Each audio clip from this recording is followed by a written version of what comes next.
ओम ब्रह्म बृहस्पते नमः। प्रेम से बोलिए श्री विष्णु भगवान की जय। प्रिय भक्तों, आज बृहस्पतिवार है और आज के दिन बृहस्पतिवार का व्रत करने तथा कथा को सुनने से सभी प्रकार की मनोकामनाएं पूर्ण होती है।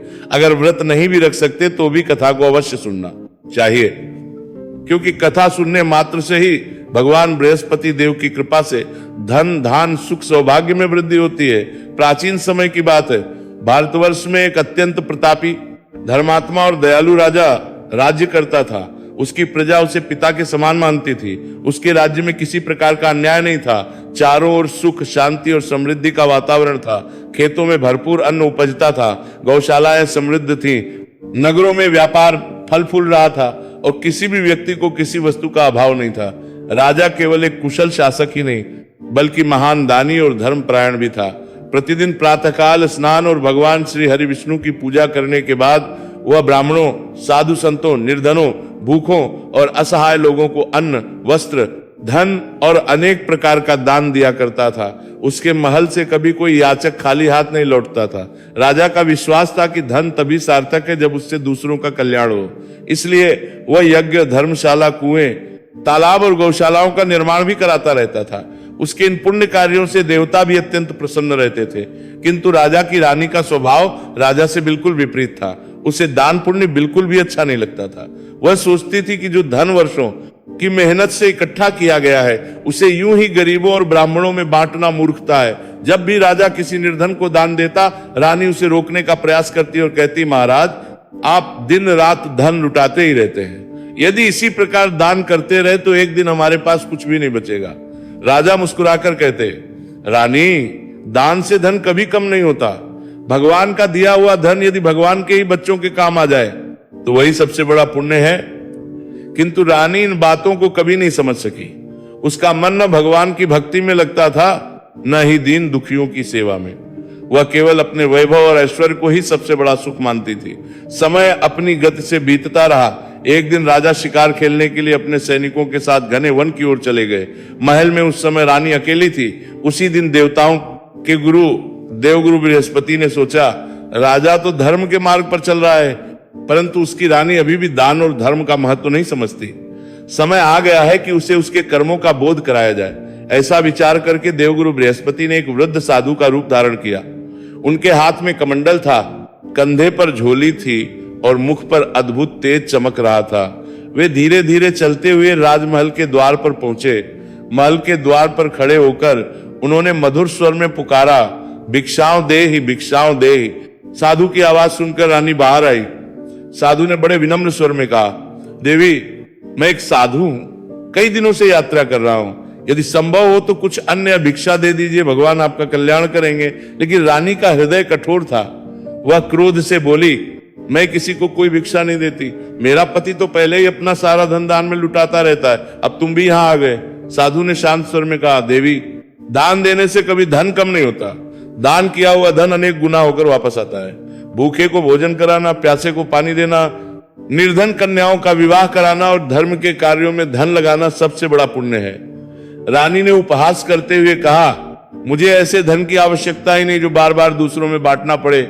मेरी तो एक ही इच्छा है कि ये सारा धन ही समाप्त हो जाए, फिर न रहेगा धन और न कोई दान मांगने आएगा। साधु ने कुछ क्षण रानी की ओर देखा। उनके मुख पर करुणा थी। उन्होंने कहा, देवी यदि सचमुच तुम्हारी यही इच्छा है तो वैसा ही होगा। रानी आश्चर्य से बोली, क्या करना होगा?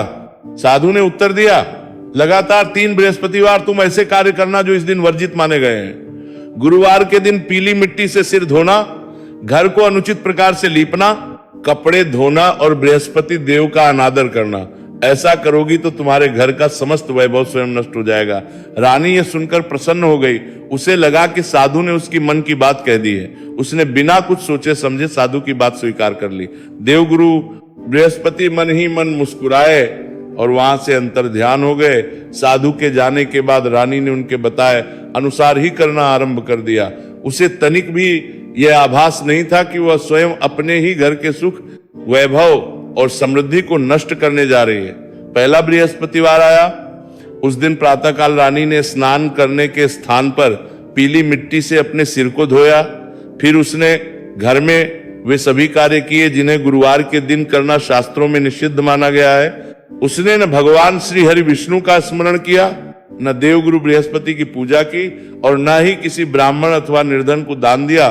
समय बीतता गया, दूसरा बृहस्पतिवार भी आया। उस दिन भी रानी ने वही सब किया। अब धीरे धीरे राजमहल की समृद्धि कम होने लगी, खजाने का धन घटने लगा, व्यापार में हानि होने लगी। महल के सेवक एक एक करके साथ छोड़ने लगे, गौशालाओं में पशुओं की संख्या कम होने लगी, खेतों की पैदावार भी पहले जैसी नहीं रही। किंतु रानी ने इन संकेतों पर कोई ध्यान नहीं दिया। फिर तीसरा बृहस्पतिवार आया। इस दिन भी रानी ने भगवान का स्मरण नहीं किया, न पूजा की, न व्रत रखा और न ही दान पुण्य किया। परिणाम यह हुआ कि देखते ही देखते राजमहल का समस्त वैभव समाप्त होने लगा। जिस महल में कभी सोना चांदी भरा रहता था, वहां अब भोजन के लिए भी अन्न का अभाव होने लगा। नौकर चाकर महल छोड़कर चले गए। हाथी, घोड़े, रथ और धन संपत्ति सब धीरे धीरे समाप्त हो गए। कुछ ही दिनों में ऐसी स्थिति आ गई कि राजा और रानी के पास जीवन यापन के लिए भी पर्याप्त धन नहीं बचा। राजा ये सब देखकर अत्यंत दुखी हुए। उन्हें समझ नहीं आ रहा था कि अचानक उनके राज्य और परिवार पर ऐसा संकट कैसे आ गया। एक दिन उन्होंने रानी से कहा, रानी, अब इस नगर में रहकर हमारा गुजारा होना कठिन है। यहाँ सभी लोग हमें पहचानते हैं। ऐसी स्थिति में मैं कोई छोटा मोटा कार्य भी नहीं कर सकता। इसीलिए मैं किसी दूसरे राज्य में जाकर परिश्रम करूंगा और जो कुछ मिलेगा उससे हमारा जीवन चलाऊंगा। रानी के पास भी कोई उत्तर नहीं था। राजा ने भगवान का स्मरण किया और दूसरे राज्य की ओर प्रस्थान कर गए। वहां पहुंचकर उन्होंने अपनी पहचान छिपा ली। अब वो राजा नहीं बल्कि एक साधारण लकड़हारे की तरह जंगल से लकड़ियां काटते, उन्हें नगर में बेचते और जो थोड़ा बहुत धन मिलता उसी से अपना जीवन चलाते। उधर महल में रानी बिल्कुल अकेली रह गई। एक समय जो रानी राजसी वैभव में रहती थी, अब उसके पास 2 समय का भोजन भी नहीं था। उसके साथ केवल एक दासी रह गई थी जो सुख दुख में उसका साथ नहीं छोड़ रही थी। धीरे धीरे दोनों की स्थिति इतनी दयनीय हो गई कि कई कई दिन बिना भोजन के बिताने पड़े। एक बार लगातार 7 दिनों तक रानी और उसकी दासी को भरपेट भोजन नसीब नहीं हुआ। भूख और दुख से व्याकुल होकर एक दिन रानी ने अपनी दासी से कहा, पास के नगर में मेरी बड़ी बहन रहती है, वो संपन्न है, तुम उसके पास जाओ और उससे कहना कि हमारी सहायता करे, शायद वो हमारी कुछ मदद कर दे जिससे कुछ दिनों तक हमारा गुजारा हो सके। रानी की आज्ञा पाकर दासी तुरंत उसकी बहन के घर की ओर चल पड़ी। उसे क्या पता था कि भगवान बृहस्पति की कृपा से अब उनके जीवन का सबसे बड़ा परिवर्तन होने वाला है। रानी की आज्ञा पाकर दासी तुरंत पास के नगर की ओर चल पड़ी जहां रानी की बड़ी बहन अपने परिवार के साथ रहती थी। कई घंटे चलने के बाद वह उसके महल में पहुंची। संयोग से उस दिन बृहस्पतिवार था। रानी की बड़ी बहन स्नान करके पीले वस्त्र धारण किए हुए भगवान श्री हरि विष्णु और देवगुरु बृहस्पति का विधि पूर्वक पूजन कर रही थी। दीपक जल रहा था, केले के वृक्ष की पूजा की जा रही थी और श्रद्धा पूर्वक बृहस्पतिवार व्रत की कथा सुनी जा रही थी। दासी चुपचाप जाकर एक ओर खड़ी हो गई। जैसे ही कथा समाप्त होगी वह अपनी रानी का संदेश सुनाएगी, वो यही सोचकर प्रतीक्षा करने लगी। लेकिन कथा के बीच में नियमवश रानी की बहन न तो उठ सकती थी और न ही किसी से बातचीत कर सकती थी। दासी बहुत देर तक खड़ी रही। जब उसे कोई उत्तर नहीं मिला तो उसके मन में यह विचार आया कि शायद रानी की बहन ने उसकी बात सुनकर भी अनसुनी कर दी है। दुखी मन से वह वहां से लौट आई। महल पहुंचकर उसने सारी बात रानी को बताई। दासी बोली, रानी जी, आपकी बहन ने मेरी ओर देखा तक नहीं। मैंने बहुत देर तक प्रतीक्षा की पर उन्होंने मुझसे एक शब्द भी नहीं कहा। यह सुनकर रानी का हृदय और अधिक दुखी हो गया। वो बोली, लगता है अब संसार में हमारा कोई सहारा नहीं बचा। उधर जब बृहस्पतिवार की कथा समाप्त हुई और पूजा पूर्ण हुई तब रानी की बड़ी बहन को अचानक दासी का ध्यान आया। वो सोचने लगी, अरे मेरी बहन की दासी आई थी, मैं कथा के नियम के कारण उससे बात नहीं कर सकी, न जाने वो क्या सोचकर लौट गई होगी। ये विचार आते ही वह तुरंत अपनी बहन के घर की ओर चल पड़ी। वहां पहुंचकर उसने अपनी छोटी बहन को अत्यंत दुखी अवस्था में देखा। उसकी आंखों में आंसू भर आए। उसने प्रेम से पूछा, बहन, दासी आई थी पर मैं उस समय बृहस्पतिवार की कथा सुन रही थी। कथा के बीच बोलना नियम के विरुद्ध होता है, इसलिए मैं उससे बात नहीं कर सकी। अब बताओ क्या बात थी? इतना सुनते ही रानी की आंखों से आंसू बहने लगे। वह बोली, बहन, अब क्या बताऊं? हमारे घर की सारी संपत्ति नष्ट हो चुकी है। कई दिनों से हमारे घर में अन्न का एक दाना भी नहीं है। मैं और मेरी दासी पिछले 7 दिनों से भूखे हैं। यह सुनकर उसकी बहन का हृदय द्रवित हो उठा। उसने रानी का हाथ पकड़कर कहा, बहन निराश मत हो। देवगुरु बृहस्पति अपने भक्तों को कभी निराश नहीं करते। पहले तुम अपने घर में जाकर अच्छी तरह देखो, मुझे विश्वास है कि भगवान की कृपा से तुम्हें अवश्य कुछ मिलेगा। रानी को उसकी बात पर विश्वास नहीं हुआ। फिर भी बहन के आग्रह पर उसने दासी से कहा, जाकर देखो कहीं कुछ अन्न बचा हो तो। दासी घर के भीतर गई। वह एक एक कोठरी देखने लगी। अचानक उसकी दृष्टि एक बड़े घड़े पर पड़ी। उसने घड़े का ढक्कन हटाया और जैसे ही उसने भीतर देखा, उसकी खुशी का ठिकाना नहीं रहा। घड़ा उत्तम अन्न से पूरा भरा हुआ था। दासी दौड़ती हुई बाहर आई और प्रसन्न होकर बोली, रानी जी भगवान की कृपा देखिए, हमारा घड़ा तो अन्न से भरा हुआ है। रानी ये सुनकर स्वयं भीतर गई। जब उसने अपनी आंखों से अन्न से भरा घड़ा देखा तो उसकी आंखों से आंसू बह निकले। वह समझ गई कि यह कोई साधारण बात नहीं, बल्कि स्वयं देवगुरु बृहस्पति की कृपा है।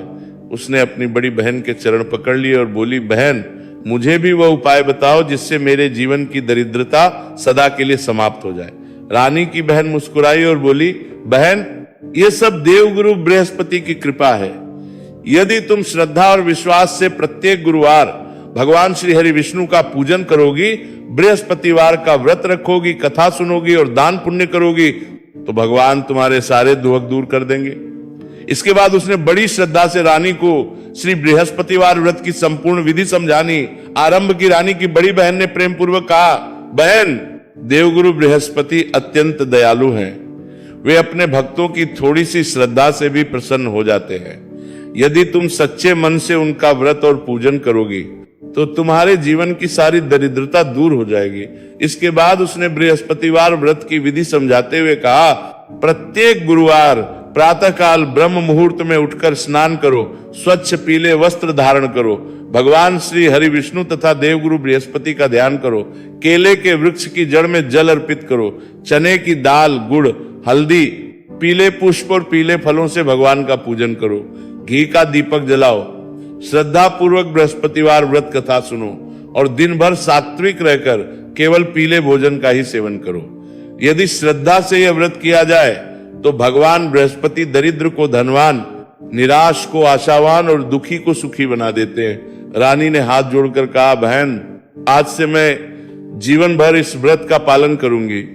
कुछ दिनों बाद पुनः गुरुवार का शुभ दिन आया। प्रातःकाल रानी और उसकी दासी दोनों ने स्नान किया, घर की यथाशक्ति सफाई की, भगवान श्री विष्णु और देवगुरु बृहस्पति का स्मरण किया, किंतु उनके सामने एक नई समस्या खड़ी हो गई। पूजा के लिए चने की दाल और गुड़ तो किसी प्रकार मिल गया, परंतु व्रत खोलने के लिए पीला भोजन कहां से लाए? रानी ने उदास होकर कहा, आज तो हमने व्रत रख लिया, पर भगवान को भोग कैसे लगाएंगे और स्वयं क्या खाएंगे? दासी ने भी निराश होकर भगवान से प्रार्थना की। उसी समय देवगुरु बृहस्पति अपने भक्तों की परीक्षा पूरी होते देखकर अत्यंत प्रसन्न हुए। उन्होंने एक साधारण मनुष्य का रूप धारण किया और 2 स्वर्णिम थालों में सुगंधित पीला भोजन लेकर रानी के द्वार पर पहुंचे। दासी ने द्वार खोला तो सामने एक तेजस्वी पुरुष खड़े थे। उन्होंने मुस्कुराकर कहा, माता यह भोजन भगवान का प्रसाद है, इसे स्वीकार कीजिए। इतना कहकर वे दोनों थाल वहीं रखकर अदृश्य हो गए। रानी और दासी आश्चर्यचकित रह गई। उन्होंने चारों ओर देखा, किंतु वह दिव्य पुरुष कहीं दिखाई नहीं दिए। दोनों समझ गए कि ये कोई साधारण मनुष्य नहीं बल्कि स्वयं देवगुरु बृहस्पति थे। दोनों की आंखों से आनंद के आंसू बह निकले। उन्होंने पहले भगवान को भोग लगाया, फिर श्रद्धा पूर्वक प्रसाद ग्रहण किया। उस दिन के बाद रानी और उसकी दासी प्रत्येक गुरुवार पूर्ण श्रद्धा, विश्वास और भक्ति से बृहस्पतिवार का व्रत करने लगी। कुछ ही समय में भगवान बृहस्पति की कृपा से उनके जीवन में चमत्कारी परिवर्तन होने लगा। जो घर कभी निर्धनता से भर गया था, वहां फिर से धन, धान्य और समृद्धि लौटने लगी। सूने पड़े भंडार फिर भरने लगे। घर में सुख शांति आने लगी। लोग फिर से रानी का सम्मान करने लगे। किंतु कुछ समय बाद जब सब कुछ पहले जैसा होने लगा, तब रानी के मन में फिर से आलस्य और अभिमान आने लगा। ये देखकर उसकी बुद्धिमान दासी ने उसे समझाया, रानी जी क्या आप फिर वही भूल दोहराना चाहते हैं? याद कीजिए, जब आपने धर्म और दान छोड़ दिया था तब आपका सब कुछ नष्ट हो गया था। ये धन आपका नहीं, देवगुरु बृहस्पति का दिया हुआ प्रसाद है। इसे सदैव धर्म, दान और सत्कर्मों में लगाइए, तभी यह स्थिर रहेगा। दासी की बातें सुनकर रानी को अपनी भूल का एहसास हुआ। दासी की बातें सुनकर रानी कुछ देर तक मौन रही। उसे अपने बीते हुए दिन याद आने लगे। वह समय जब महल में अन्न का एक दाना भी नहीं था, जब वह और उसकी दासी कई दिनों तक भूखे रहे थे, और जब देवगुरु बृहस्पति की कृपा से उनके जीवन में फिर से सुख और समृद्धि लौटी थी। रानी की आंखें भर आईं। उसने दासी का हाथ पकड़कर कहा, तुमने आज मेरी आंखें खोल दी। सच कहा, यह धन मेरा नहीं, भगवान बृहस्पति का प्रसाद है। यदि मैं फिर से अभिमान करूंगी तो सब कुछ नष्ट हो जाएगा। उस दिन से रानी ने अपने जीवन को पूरी तरह बदल दिया। वह प्रतिदिन भगवान श्री हरि विष्णु और देवगुरु बृहस्पति का पूजन करने लगी। प्रत्येक गुरुवार श्रद्धा पूर्वक व्रत रखती, कथा सुनती और गरीबों को भोजन कराती, निर्धन ब्राह्मणों को दान देती, अनाथ कन्याओं के विवाह में सहायता करती, प्यासों के लिए प्याऊ बनवाती और यात्रियों के लिए धर्मशालाएं बनवाती। धीरे धीरे पूरे राज्य में उसकी दानशीलता और धर्मपरायणता की चर्चा होने लगी। लोग कहने लगे, देखो, देवगुरु बृहस्पति की कृपा से हमारी रानी का जीवन ही बदल गया है। उधर राजा, जो दूसरे राज्य में लकड़हारे का जीवन व्यतीत कर रहे थे, दिन भर जंगल से लकड़ियां काटते और उन्हें बेचकर किसी प्रकार अपना गुजारा करते। एक दिन अत्यधिक थकान और चिंता के कारण वे घने जंगल में एक विशाल वृक्ष के नीचे बैठ गए। उनकी आंखों से आंसू बहने लगे। वे मन ही मन सोचने लगे, न जाने किस जन्म के पापों का फल मुझे मिल रहा है। कभी मैं एक समृद्ध राज्य का राजा था और आज 2 समय की रोटी के लिए जंगल जंगल भटक रहा हूं। उसी समय बृहस्पतिवार का शुभ दिन था। अचानक वहां एक तेजस्वी साधु प्रकट हुए। उनके मुख पर अद्भुत तेज था और नेत्रों में अपार करुणा। वास्तव में वे कोई और नहीं, स्वयं देवगुरु बृहस्पति थे, जिन्होंने फिर से साधु का रूप धारण किया था। उन्होंने राजा के समीप आकर स्नेहपूर्वक पूछा, वत्स, इस निर्जन वन में बैठकर इतना दुखी क्यों हो? तुम्हारे मुख पर इतनी चिंता क्यों दिखाई दे रही है? राजा ने उठकर साधु को प्रणाम किया और विनम्र स्वर में बोले, महाराज, मेरे जीवन में जो कुछ घटा है उसे सुनकर आपका हृदय भी द्रवित हो जाएगा। इसके बाद राजा ने अपने राज्य, अपनी रानी, अपनी निर्धनता और अपने वर्तमान जीवन की पूरी कथा साधु को सुना दी। साधु शांत भाव से सब सुनते रहे। जब राजा की बात समाप्त हुई तब उन्होंने गंभीर स्वर में कहा, राजन, तुम्हारी ये दशा किसी संयोग से नहीं हुई। तुम्हारी रानी ने देवगुरु बृहस्पति का अपमान किया था। उसी अपराध के कारण भगवान बृहस्पति रुष्ट हो गए और तुम्हारे राज्य से लक्ष्मी चली गई। राजा ने हाथ जोड़कर पूछा, महाराज, यदि मुझसे कोई भूल हुई है तो उसका प्रायश्चित क्या है? कृपा करके ऐसा उपाय बताइए जिससे मेरे परिवार का कल्याण हो सके। साधु मुस्कुराए और बोले, यदि तुम श्रद्धा और विश्वास से प्रत्येक गुरुवार देवगुरु बृहस्पति का व्रत करोगे, कथा सुनोगे, भगवान श्री हरि विष्णु का पूजन करोगे और अपनी सामर्थ्य के अनुसार दान पुण्य करोगे, तो तुम्हारे सभी कष्ट दूर हो जाएंगे। केवल 2 पैसे की चने की दाल और थोड़ा सा गुड़ लेकर भगवान का भोग लगाओ। शुद्ध जल में शक्कर मिलाकर अमृत तैयार करो। कथा समाप्त होने पर वही प्रसाद सब में बांटो और स्वयं भी ग्रहण करो। याद रखना, सब में आगे कारी मंत्री नहा। भगवान बृहस्पति धन नहीं, श्रद्धा देखते हैं। सच्चे मन से किया गया छोटा सा पूजन भी उन्हें अत्यंत प्रिय होता है। राजा साधु के चरणों में गिर पड़े। उन्होंने दृढ़ निश्चय किया कि अब जीवन भर देवगुरु बृहस्पति की आराधना करेंगे। राजा ने साधु के चरणों में सिर झुकाकर कहा, हे महात्मा, आपके वचन सुनकर मेरे हृदय को बहुत शांति मिली है, लेकिन मेरी एक बड़ी चिंता है। साधु ने स्नेहपूर्वक पूछा, वत्स, निसंकोच होकर कहो। राजा विनम्र स्वर में बोले, महाराज, मैं अब एक साधारण लकड़हारा हूं। दिन भर जंगल में लकड़ियां काटता हूं। जो थोड़ा बहुत धन मिलता है उसी से किसी प्रकार अपना पेट भर पाता हूं। ऐसे में मैं भगवान की पूजा कैसे करूं? चने की दाल, गुड़ और पूजा की सामग्री कहां से लाऊं? राजा की सरलता और सच्ची श्रद्धा देखकर साधु प्रसन्न हो गए। उन्होंने मुस्कुराते हुए कहा, राजन, तुम किसी प्रकार की चिंता मत करो। भगवान बृहस्पति अपने सच्चे भक्तों की कभी उपेक्षा नहीं करते। तुम आने वाले गुरुवार को प्रतिदिन की तरह जंगल से लकड़ियां काटकर नगर में बेचना। आज तक जितना मूल्य मिलता था उससे दुगुना मूल्य तुम्हें प्राप्त होगा। उसी धन से पूजा की सामग्री खरीद लेना और श्रद्धा पूर्वक व्रत करना। राजा ने हाथ जोड़कर कहा, जैसी आपकी आज्ञा महाराज। इतना कहकर साधु वहां से अंतर्ध्यान हो गए।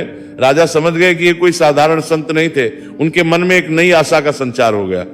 वे प्रतिदिन की भांति अपने कार्य में लग गए और मन ही मन अगले गुरुवार की प्रतीक्षा करने लगे। कुछ दिन बाद पुनः बृहस्पतिवार का शुभ दिन आया। प्रातःकाल राजा भगवान श्री हरि विष्णु और देवगुरु बृहस्पति का स्मरण करके जंगल पहुंचे। उन्होंने पहले से भी अधिक परिश्रम करके लकड़ियां काटी और उन्हें नगर में बेचने के लिए ले गए। उस दिन एक आश्चर्यजनक घटना हुई। जैसे ही वे बाजार पहुंचे, कई लोग उनकी लकड़ियां खरीदने के लिए एक साथ आ गए। जिस लकड़ी का मूल्य उन्हें प्रतिदिन बहुत कम मिलता था, उसी लकड़ी का उस दिन दुगुना मूल्य मिला। राजा ये देखकर आश्चर्यचकित रह गए। उन्हें तुरंत साधु के वचन स्मरण हुआ है। उन्होंने उसी धन से चने की दाल, गुड़, हल्दी और पूजा की आवश्यक सामग्री खरीदी। फिर नदी के किनारे स्नान करके उन्होंने भगवान श्री हरि विष्णु तथा देवगुरु बृहस्पति का विधि पूर्वक पूजन किया, श्रद्धा पूर्वक व्रत रखा, कथा सुनी और भगवान से प्रार्थना की, हे देवगुरु, यदि मैंने सच्चे मन से आपकी शरण ग्रहण की है तो मुझ पर अपनी कृपा बनाए रखिए। पूजा समाप्त होने के बाद उन्होंने प्रसाद ग्रहण किया। उस दिन उनके हृदय में जो शांति थी वह वर्षों बाद प्राप्त हुई थी। अब राजा प्रत्येक गुरुवार इसी प्रकार व्रत करने लगे। धीरे धीरे उनके जीवन के सारे दुहक दूर होने लगे। कुछ समय तक राजा श्रद्धा पूर्वक प्रत्येक गुरुवार देवगुरु बृहस्पति का व्रत करते रहे। उनके जीवन में धीरे धीरे सुख लौटने लगा और मन में भगवान के प्रति अटूट विश्वास उत्पन्न हो गया। किंतु एक दिन ऐसा आया जब कार्य की अधिकता के कारण उनसे एक बड़ी भूल हो गई। उस सप्ताह बृहस्पतिवार के दिन वे जंगल से लकड़ियां काटने में इतने व्यस्त हो गए कि व्रत, पूजा और कथा करना ही भूल गए। देवगुरु बृहस्पति अपने भक्तों की श्रद्धा की परीक्षा अवश्य लेते हैं। उसी दिन उस नगर के राजा ने एक विशाल यज्ञ और भंडारे का आयोजन कराया।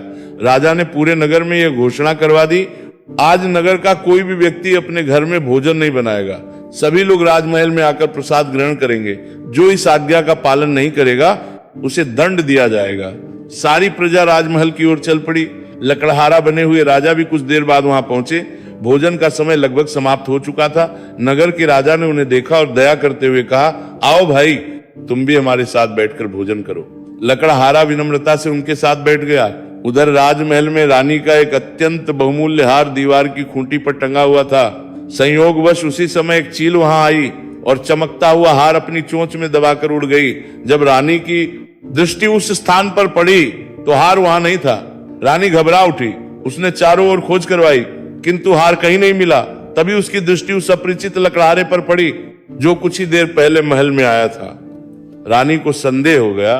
वह क्रोध में भरकर बोली, निश्चित ही यही व्यक्ति मेरा हार चुरा कर ले गया है। राजा ने बिना अधिक जांच पड़ताल किए सैनिकों को आदेश दिया, इस चोर को तुरंत बंदी बनाकर कारागार में डाल दो। बेचारा निर्दोष लकड़हारा कुछ समझ ही नहीं पाया। उसने लाख कहा, महाराज, मैंने कोई चोरी नहीं की। मैं तो केवल आपके बुलाने पर भोजन करने आया था। किंतु किसी ने उसकी बात पर विश्वास नहीं किया। सैनिक उसे पकड़कर कारागार में ले गए और लोहे की सलाखों के पीछे बंद कर दिया। अंधेरी कोठरी में बैठकर राजा अत्यंत दुखी हो गए। उन्होंने दोनों हाथ जोड़कर भगवान से प्रार्थना की, हे देवगुरु बृहस्पति, यदि मैंने कोई अपराध किया है तो मुझे क्षमा कीजिए। मैं जानता हूं कि आज मुझसे आपका व्रत करना छूट गया। ये उसी भूल का परिणाम है। अब आप ही मेरी रक्षा कीजिए। वे बार बार उसी तेजस्वी साधु को स्मरण करने लगे जिसने उन्हें बृहस्पतिवार व्रत का उपदेश दिया था। उनकी करुण पुकार सुनकर देवगुरु बृहस्पति पुनः साधु का रूप धारण करके कारागार में प्रकट हुए।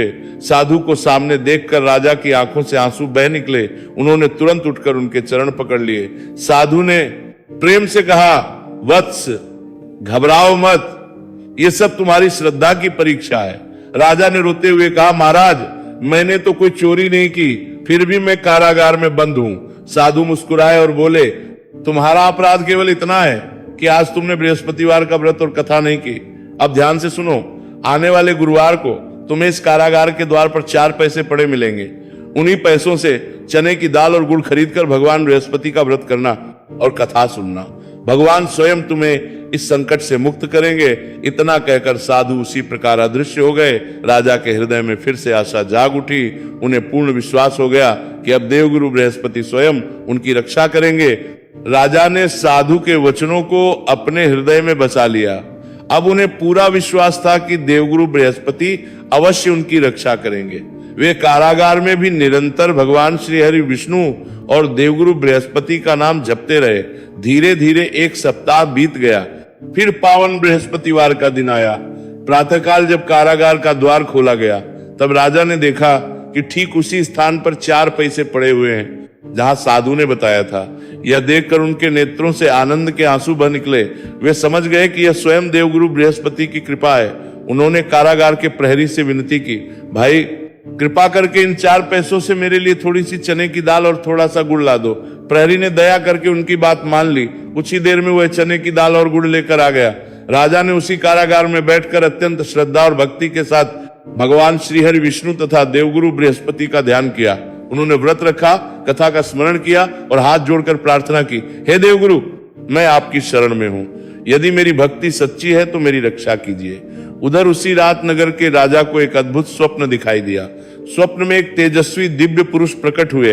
वह कोई और नहीं, स्वयं देवगुरु बृहस्पति थे। उन्होंने गंभीर स्वर में कहा, राजन, जिस व्यक्ति को तुमने चोरी के आरोप में कारागार में डाला है वह पूर्णतः निर्दोष है। रानी का हार उसने नहीं चुराया। जाकर उसी खूंटी को ध्यान से देखो, सत्य स्वयं तुम्हारे सामने प्रकट हो जाएगा। यदि तुमने निर्दोष व्यक्ति को तुरंत मुक्त नहीं किया तो तुम्हारे राज्य पर भारी संकट आएगा। इतना कहकर देवगुरु अंतर्ध्यान हो गए। राजा घबराकर तुरंत नींद से जाग उठे। सुबह होते ही वे रानी के कक्ष में पहुंचे। उन्होंने उसी खूंटी की ओर देखा और आश्चर्य, रानी का बहुमूल्य हार वहीं टंगा हुआ था। वास्तव में जिस चील ने हार उठाया था उसने बाद में उसे पुनः उसी स्थान पर गिरा दिया था। राजा अपनी भूल समझ गए। उन्हें अपने किए पर बहुत पश्चाताप हुआ। उन्होंने तुरंत सैनिकों को आदेश दिया, जिस लकड़हारे को हमने बंदी बनाया है उसे अभी इसी क्षण सम्मान सहित हमारे सामने लाया जाए। कुछ ही देर में सैनिक लकड़हारे को लेकर आए। राजा स्वयं सिंहासन से उतरकर उसके पास पहुंचे। उन्होंने हाथ जोड़कर कहा, भाई, हमने बिना अपराध तुम्हें बहुत कष्ट दिया, हमें क्षमा कर दो। फिर राजा ने उसे सुंदर वस्त्र, स्वर्ण मुद्राएं, आभूषण और अनेक उपहार देकर सम्मान पूर्वक विदा किया। उन्होंने कहा, आज से तुम हमारे अतिथि हो।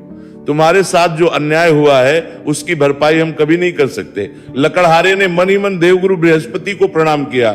वह समझ चुका था कि संसार में चाहे कोई साथ दे या न दे, देवगुरु बृहस्पति का स्मरण करते हुए राजा अपने राज्य की ओर चल पड़े। उनके मन में अनेक प्रकार के विचार उठ रहे थे। वे सोच रहे थे, न जाने मेरी रानी किस अवस्था में होगी, महल का क्या हाल होगा, राज्य के लोगों का क्या हुआ होगा। इन सब विचारों में डूबे हुए वे धीरे धीरे अपने नगर की सीमा के पास पहुंचे। लेकिन जैसे ही उन्होंने अपने राज्य में प्रवेश किया, वे आश्चर्यचकित रह गए। जिस स्थान पर पहले सूनी भूमि दिखाई देती थी, वहां अब चारों ओर हरे भरे बगीचे लहला रहे थे। रास्तों के किनारे सुंदर कुएं और बावड़ियां बनी हुई थी। यात्रियों के विश्राम के लिए धर्मशालाएं बन चुकी थी। अनेक स्थानों पर मंदिरों में भगवान का भजन कीर्तन हो रहा था। गरीबों के लिए अन्न क्षेत्र चल रहे थे। पूरा नगर पहले से कहीं अधिक समृद्ध और सुंदर दिखाई दे रहा था। राजा ने आश्चर्य से वहां खड़े लोगों से पूछा, भाइयों, ये सब किसने बनवाया है? ये सुंदर बगीचे, कुएं, धर्मशालाएं और मंदिर किसके हैं? नगरवासियों ने बड़े आदर से उत्तर दिया, महाराज, ये सब हमारी महारानी ने बनवाया है। जब से उन्होंने देवगुरु बृहस्पति का व्रत प्रारंभ किया है, तब से उनके जीवन में अद्भुत परिवर्तन आ गया है। अब वे प्रतिदिन दान पुण्य करती हैं, भूखों को भोजन कराती हैं, निर्धनों की सहायता करती हैं और भगवान की सेवा में लगी रहती हैं। यह सुनकर राजा की आंखें आश्चर्य से फैल गईं। उन्हें एक ओर अत्यंत प्रसन्नता हुई तो दूसरी ओर मन में विचार भी आया, जब मैं उन्हें छोड़कर गया था तब उनके पास खाने के लिए अन्न भी नहीं था, फिर इतना वैभव कहां से आ गया? इधर महल में जब रानी को यह समाचार मिला कि महाराज लौट आए हैं, तो उनकी खुशी का ठिकाना न रहा। उन्होंने तुरंत अपनी प्रिय दासी को बुलाकर कहा, दासी, शीघ्र जाकर महाराज का स्वागत करो, उन्हें आदर पूर्वक भीतर लेकर आओ। दासी दौड़ती हुई महल के द्वार पर पहुंची। उसने राजा को देखा तो भाव विभोर होकर उनके चरणों में गिर पड़ी। फिर हाथ जोड़कर बोली, महाराज, आपकी प्रतीक्षा में हमारी महारानी ने न जाने कितने दिन और कितनी रातें भगवान बृहस्पति का स्मरण करते हुए बिताई हैं। आइए, वे आपकी राह देख रही हैं। राजा महल में पहुंचे। रानी ने जैसे ही अपने पति को देखा, उनकी आंखों से आनंद के आंसू बह निकले। उन्होंने भगवान बृहस्पति का स्मरण करते हुए पति के चरण स्पर्श किए। कुछ देर तक दोनों एक दूसरे को निहारते रहे। फिर राजा ने गंभीर स्वर में पूछा, रानी, सच सच बताओ, ये सब वैभव, ये धन संपत्ति, ये धर्मशालाएं, ये मंदिर और ये सब निर्माण कैसे हुआ? जब मैं गया था तब तो हमारे पास कुछ भी नहीं था। रानी ने विनम्र भाव से उत्तर दिया, महाराज ये सब मेरा नहीं है, ये सब तो देवगुरु बृहस्पति की असीम कृपा का फल है। जिस दिन मैंने उनके व्रत का महत्व समझा, उसी दिन से मैंने अपने जीवन का मार्ग बदल दिया। दान, पुण्य, सेवा, भक्ति और बृहस्पतिवार व्रत ने ही हमारे जीवन की दरिद्रता को समाप्त कर दिया। रानी के मुख से देवगुरु बृहस्पति की महिमा सुनकर राजा का हृदय श्रद्धा और भक्ति से भर उठा। उन्होंने दोनों हाथ जोड़कर आकाश की ओर देखा और कहा, हे देवगुरु बृहस्पति, आपने हमारी परीक्षा भी ली और अपनी असीम कृपा से हमें फिर से सुख, सम्मान और समृद्धि भी प्रदान की। आज से मेरा संपूर्ण जीवन आपकी सेवा और भक्ति को समर्पित है। उस दिन से राजा ने एक दृढ़ संकल्प लिया। वे बोले, अब मैं केवल गुरुवार को ही नहीं बल्कि प्रतिदिन 3 बार देवगुरु बृहस्पति की कथा सुनाऊंगा और उनके नाम का प्रचार करूंगा, ताकि अधिक से अधिक लोगों का कल्याण हो सके। इसके बाद राजा जहां भी जाते अपने साथ चने की दाल अवश्य रखते। जब भी कोई व्यक्ति उन्हें मिलता, वे बड़े प्रेम से कहते, भाई पहले देवगुरु बृहस्पति की कथा सुन लो, फिर अपना कार्य करना। कुछ दिनों बाद राजा ने अपनी बहन से मिलने का निश्चय किया। वे घोड़े पर सवार होकर उसके नगर की ओर चल पड़े। मार्ग में उन्हें कुछ लोग एक मृत व्यक्ति की अर्थी लेकर जाते दिखाई दिए। राजा ने उन्हें रोककर विनम्रता से कहा, भाइयों यदि आप अनुमति दें तो पहले कुछ क्षण देवगुरु बृहस्पति की कथा सुन लीजिए। अर्थी लेकर जा रहे कुछ लोग क्रोधित होकर बोले, अरे हमारा अपना व्यक्ति मर गया है और तुम्हें कथा सुनाने की पड़ी है। लेकिन उनमें से कुछ सज्जन बोले, कथा सुनने में क्या हानि है, भगवान का नाम लेने से तो सदैव कल्याण ही होता है। वे सभी वहीं रुक गए। राजा ने श्रद्धा से देवगुरु बृहस्पति की कथा सुनाना प्रारंभ किया। जैसे जैसे कथा आगे बढ़ती गई, वहां का वातावरण दिव्य होता गया। जब कथा आधी हुई तभी एक अद्भुत चमत्कार हुआ। जिस मृत व्यक्ति को लोग अर्थी पर लेकर जा रहे थे, उसके शरीर में हलचल होने लगी। लोग आश्चर्य से एक दूसरे का मुख देखने लगे और जैसे ही कथा पूर्ण हुई, वह व्यक्ति अचानक उठ बैठा और उसके मुख से पहला शब्द निकला, श्री बृहस्पति देव की जय। यह देखकर सभी लोग विस्मित रह गए। जो लोग कुछ समय पहले कथा सुनने से मना कर रहे थे, वे अब राजा के चरणों में गिर पड़े। वे बोले, आज हमने अपनी आंखों से देवगुरु बृहस्पति की महिमा देख ली। धन्य है देवगुरु बृहस्पति, जिनकी कथा सुनने मात्र से मृत व्यक्ति भी जीवन प्राप्त कर लेता है। राजा ने विनम्रता से कहा, यह मेरा नहीं, देवगुरु बृहस्पति के नाम का प्रभाव है। श्रद्धा और विश्वास से उनका स्मरण करने वाला कभी निराश नहीं होता।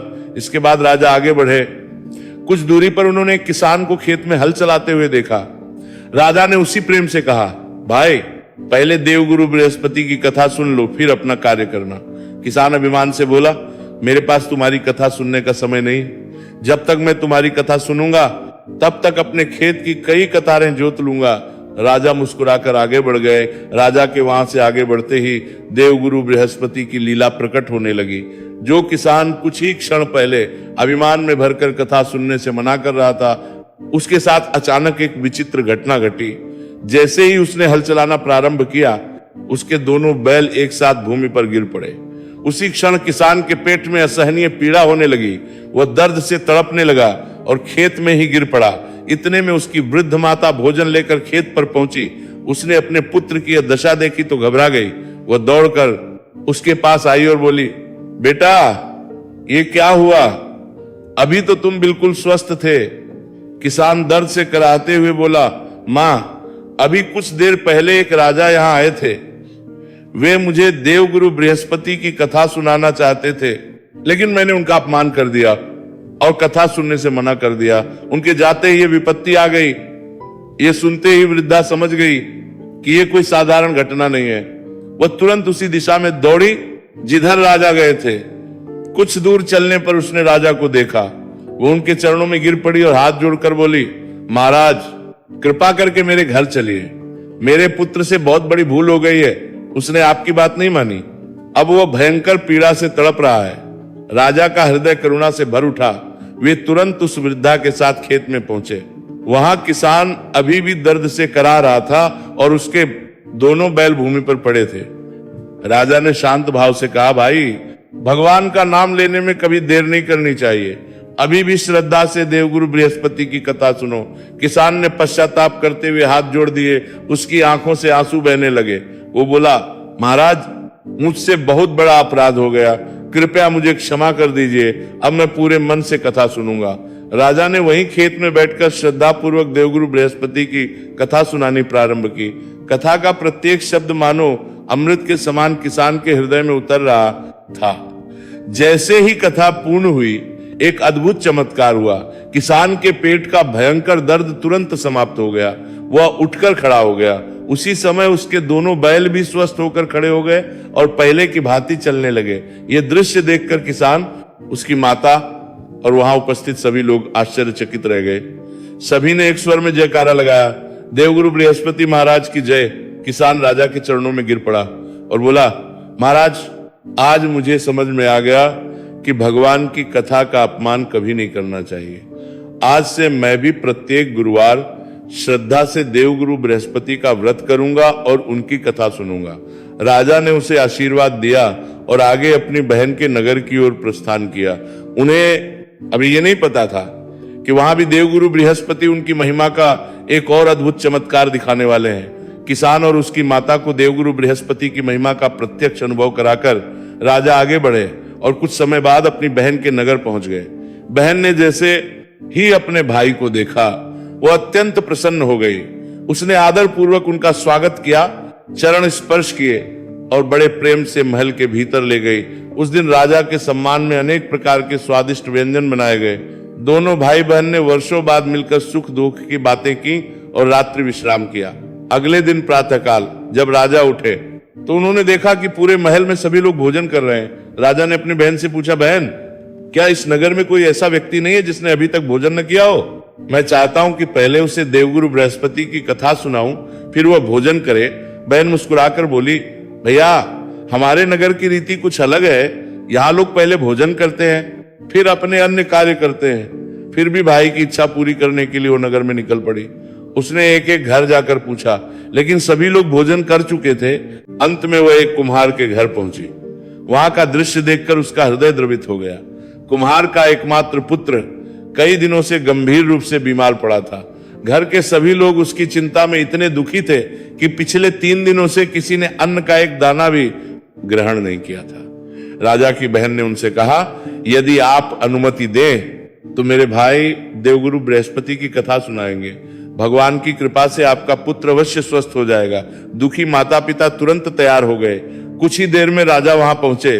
उन्होंने बीमार बालक को देखा और भगवान श्री हरि विष्णु तथा देवगुरु बृहस्पति का स्मरण करके श्रद्धा पूर्वक कथा सुनाना प्रारंभ किया। सारा परिवार हाथ जोड़कर एकाग्रचित्त होकर कथा सुनने लगा। जैसे जैसे कथा आगे बढ़ती गई, घर का वातावरण दिव्य होता गया। कथा समाप्त होते ही एक अद्भुत चमत्कार हुआ। जो बालक कई दिनों से बिस्तर पर पड़ा था, उसने धीरे धीरे अपनी आंखें खोली। कुछ ही क्षणों में वह उठकर बैठ गया। फिर उसने अपने माता पिता की ओर देखा और स्वयं अपने पैरों पर खड़ा हो गया। यह दृश्य देखकर कुम्हार और उसकी पत्नी की आंखों से आनंद के आंसू बहने लगे। वे राजा के चरणों में गिर पड़े और बोले, महाराज आज हमारे पुत्र को नया जीवन मिला है। यह सब देवगुरु बृहस्पति की असीम कृपा और आपकी श्रद्धा का प्रताप है। राजा ने विनम्रता से कहा, इसमें मेरा कोई चमत्कार नहीं, यह सब देवगुरु बृहस्पति की कृपा और भगवान श्री हरि विष्णु की महिमा है। जो मनुष्य श्रद्धा और विश्वास से उनका व्रत करता है और कथा सुनता है, उसके जीवन के बड़े से बड़े संकट भी दूर हो जाते हैं। धीरे धीरे यह समाचार पूरे नगर में फैल गया। लोग दूर दूर से राजा के दर्शन करने आने लगे। सभी उनके मुख से बृहस्पतिवार व्रत कथा सुनना चाहते थे। राजा जहां भी जाते, लोगों को धर्म, दान और देवगुरु बृहस्पति की भक्ति का संदेश देते। कुछ दिन अपनी बहन के यहाँ रहकर उन्होंने अपने राज्य लौटने का निश्चय किया। अब उनके राज्य में सुख, शांति और समृद्धि पहले से भी अधिक बढ़ चुकी थी। प्रजा प्रसन्न थी। चारों ओर धर्म और सत्कर्मों का वातावरण था। दान पुण्य के कार्य निरंतर चल रहे थे और प्रत्येक गुरुवार पूरे राज्य में देवगुरु बृहस्पति की कथा का आयोजन होने लगा। किंतु इतना वैभव होने पर भी राजा के मन में एक पीड़ा थी। उनके कोई संतान नहीं थी।